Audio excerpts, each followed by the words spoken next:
ધંધુકા અને ધોલેરા વિસ્તારમાં શંકાસ્પદ સિરપના વેપારને લઈ જિલ્લા પોલીસે કામગીરી હાથ ધરી.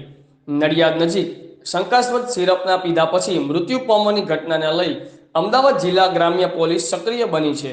અમદાવાદ જિલ્લાના ધંધુકા અને ધોલેરા તાલુકામાં શંકાસ્પદ સિરપનું વેચાણ થઈ રહ્યું છે કે કેમ, અને જો થઈ રહ્યું હોય તો કોણ ઈસમો વેચી રહ્યા છે, માલ ક્યાંથી આવે છે, તેમજ લોકો સુધી પહોંચાડવાનું કામ કોણ કરી રહ્યું છે, તેવા તમામ પ્રશ્નોના નિરાકરણ માટે છેલ્લા 2 દિવસથી બંને તાલુકાની ટીમ દ્વારા સઘન તપાસ હાથ ધરવામાં આવી છે.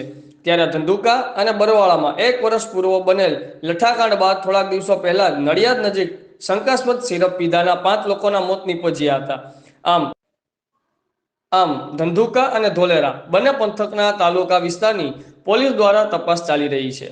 રિપોર્ટર સંજયભાઈ ઝાલા, આઝાદ મીડિયા લાઈવ, ધંધુકા.